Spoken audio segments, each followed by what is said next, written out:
everyone, it's Tyler with the Dauber Stopper Home Care team. We're out at a friend's house of mine today who's remodeling their house, interior and exterior.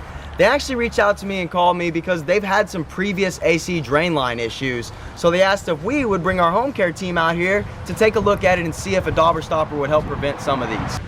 Okay team, so after walking the perimeter of the home, I've located the drain lines. It's a bit unusual for me because this here is the primary, which usually is hard piped into the plumbing, but it's a perfect example for me to show you what happens with the calcium buildup inside a drain line and the reason you need an emergency drain line.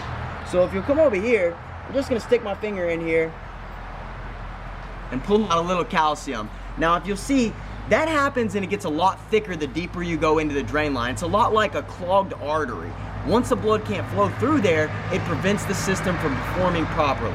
We're gonna go ahead and put a Dauber Stopper on the emergency drain line like we intended to, but also we're gonna put a Dauber Stopper on the primary after we've cleaned it out to prevent any more outside exposure, just like we would with the emergency drain line. All right guys, so I'm gonna go ahead and cut this one down to the required size so that way we can put a Dauber Stopper on it.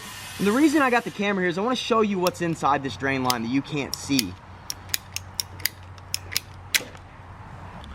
So now that we've cut the line open, I can clearly see why the homeowner is having draining issues. If you look closely in there, not only do we have calcium, but we actually have a spider's nest ready to go ahead and hatch. And I'm sure the homeowners don't want that in their attic along with the water. So let's go ahead and get this cleaned out and get out of here, guys. So I have the Dauber Stopper here in my hands and I've gone ahead and flushed out the drain line. Now we're ready to install it.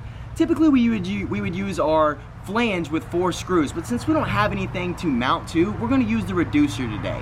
Now our reducer is tapered on the inside, requiring no glue when you slip on the 3/4 PVC. I'm going to show you how simple it is right now. You give it a slight little twist, it's not coming off. Now this screen, which traditionally we would use on the flange, will screw right into the reducer. Just like that, we've installed the Dauber Stopper using the reducer method.